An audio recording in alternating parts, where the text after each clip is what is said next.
Hi guys, today I'm going to be doing a little real-time video of me painting. I've created these, I got some loose canvas and I've done a background. I'll show you in a minute. I've done a background and I wanted to create, and I ripped it up into tiny, well not tiny, but small pieces, with the idea of making these available for like gifts for Christmas or just for yourself. They're like smaller paintings that you can float in frames. I think it would be a really cool idea and they're quite cute. And each of them I'm going to do some type of little painting on it. So here, I'll just show you. So here is some of the ones that I have ripped up from the bigger piece.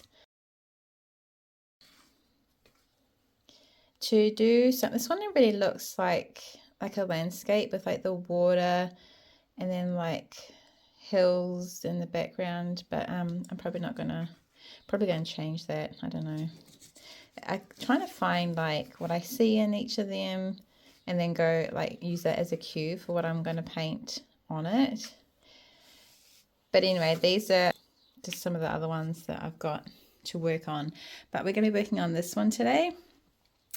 And I'm really loving like what's going on here, but I'm not really an abstract artist. I like to put imagery on my work, and so I have gone to Pixlr on my phone and I've added in some flowers and stuff that I'm going to use as a reference to paint on that today. So that's what I'll be painting, and we'll see what it turns out like.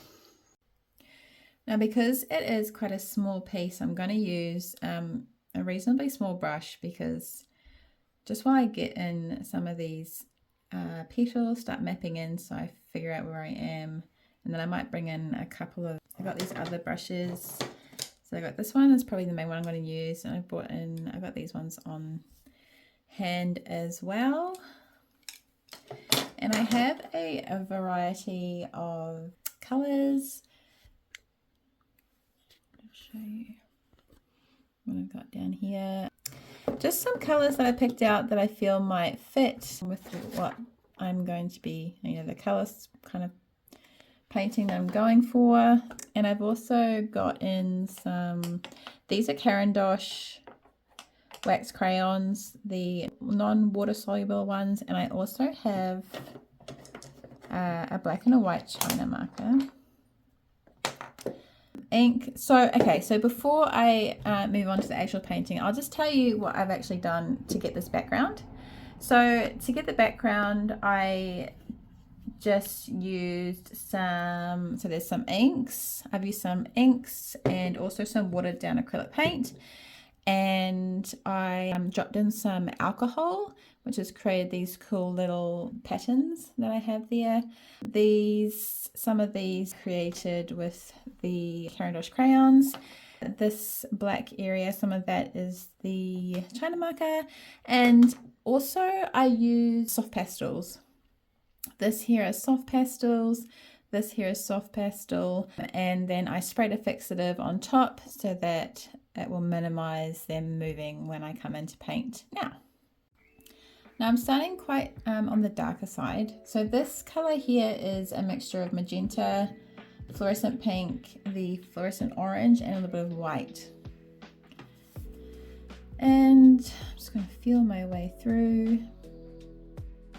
It doesn't have to be perfect. Like, I want this to be quite expressive and just like kind of not too much, because it is a small piece. Like, I don't want to overwhelm the area, if that makes sense.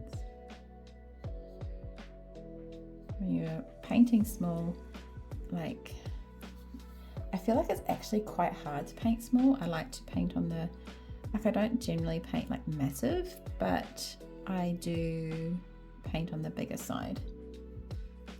I just find it easier somehow. Some people find it easier to paint small, and some prefer bigger, and I'm on that bigger range.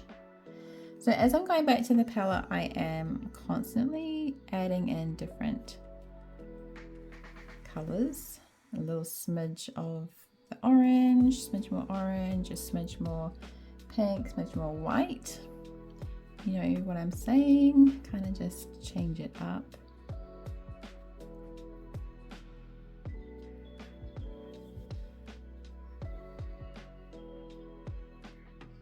The good thing about taking a photo of your canvas and then adding some imagery.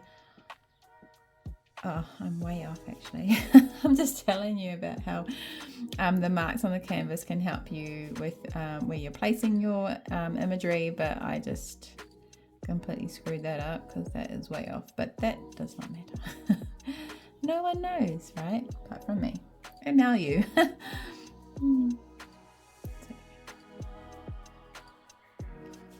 I really just want to be super loose and keep, just like give a hint of the imagery, you know, not too much. Just want to add a little bit more to this canvas.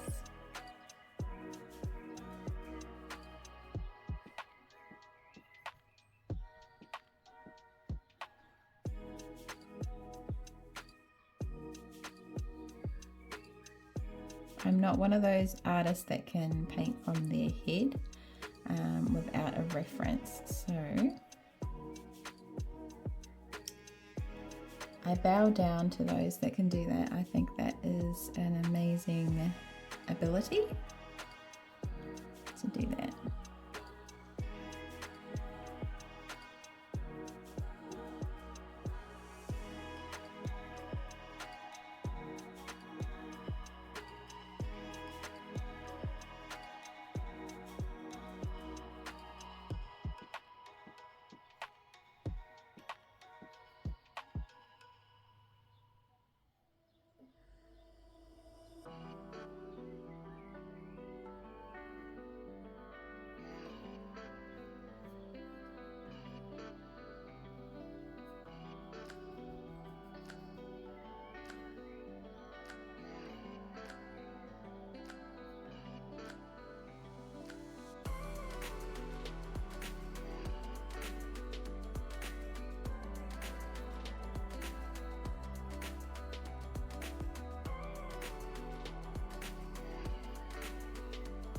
I'm going to switch quickly to this bigger brush.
I seem to be painting too big. I'm not going to fit nearly all that's in my reference photo in here, but that is fine because it was literally there just as a bouncing board, just to give me a little bit of direction, so that's fine. So it's not going to look actually anything like my source photo, but oh well, I really like that, so I'm not going to play with that too much. It might come in here. A little bit different colour there.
So that's quite cool. I think I'm gonna bring in, I'm just gonna stop there for a sec, and I'm going to do a little bit of this darker, just a bit of mark making.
Now this purple colour I have on my brush now is a mixture of magenta and some blue, black, indigo with some clear painting medium.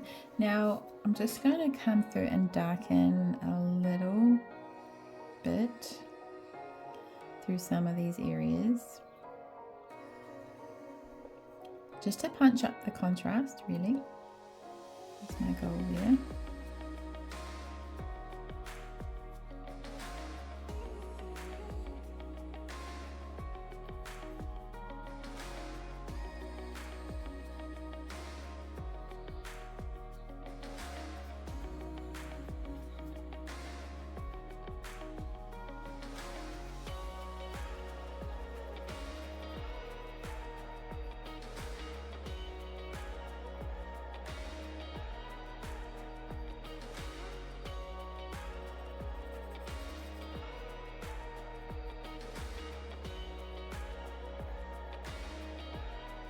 The clear painting medium helps it become,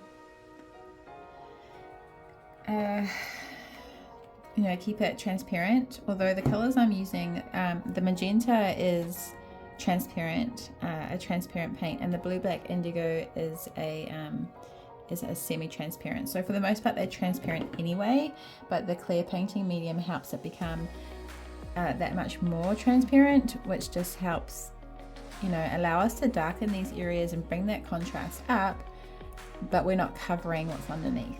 We're just creating depth, really, which is what we want.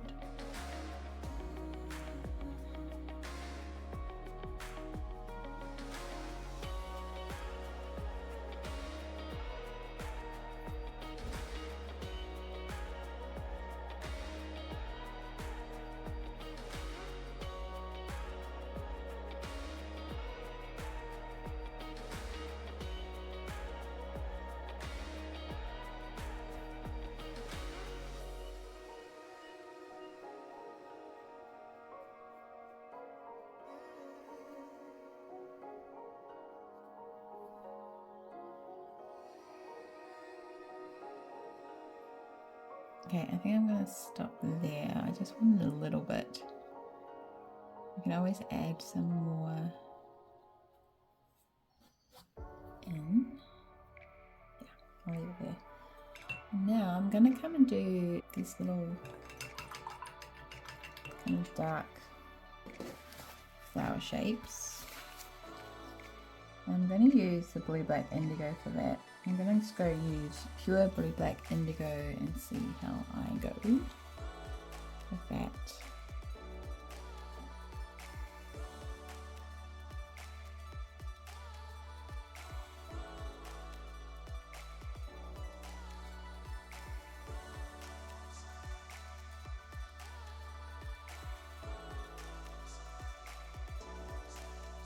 I'm going to have to remove some of this tape so that, because I want it to go to the edge.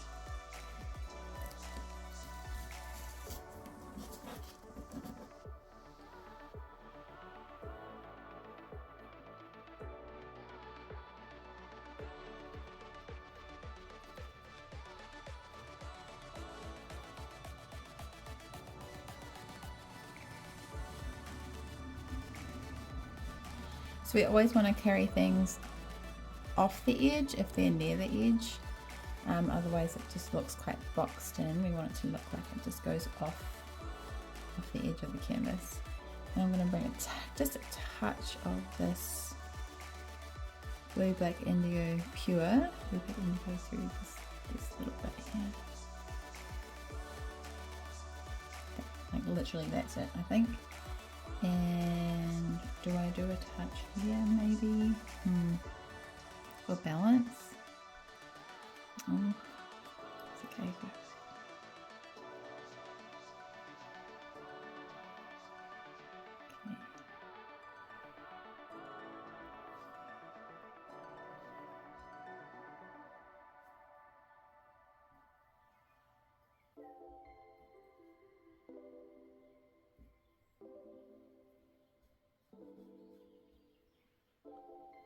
I'm going to stop with that for now.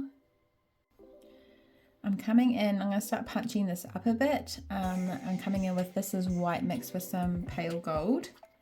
So titanium white and some pale gold.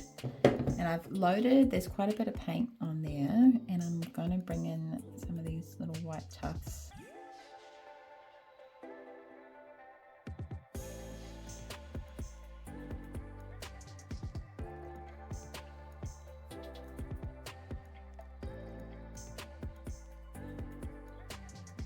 Again, I'm going to carry them off. Carry it off the canvas.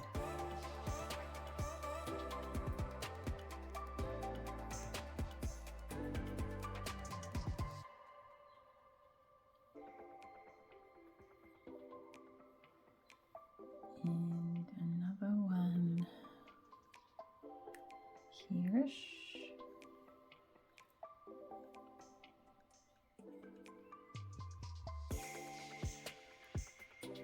I used to be quite afraid of using a lot of paint, and I still am, if I'm honest, because I don't want to ruin it.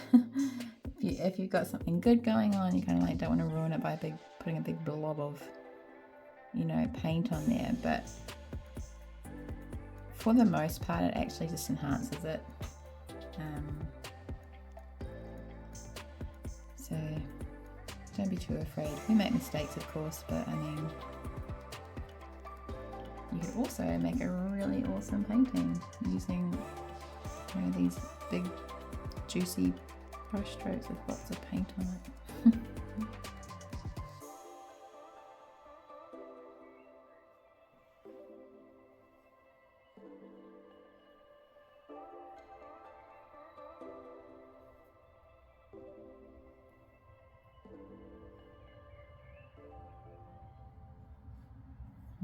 Just trying to find where I am and what I want to pop forward, because that's what we're going to work on. You know, like that would be what gets the highlight, is what we want to pop forward.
Now just a couple of little dots to finish, I think.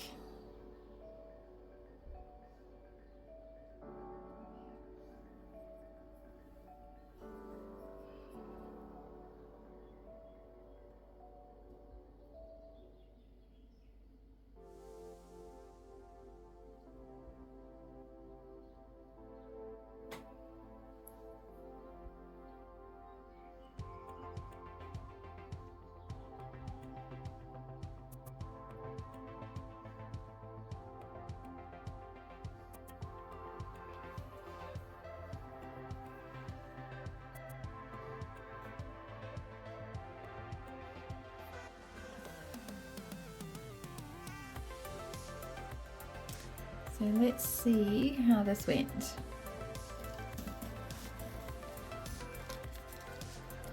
I actually really like this kind of frayed look on the little pieces. I think it's really pretty.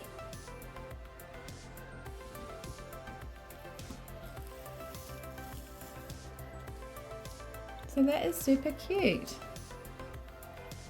I love it. Now all we need to do is do a little signature and I'm done. That is so cool. Nice little piece, I think. Framed in gold would be nice.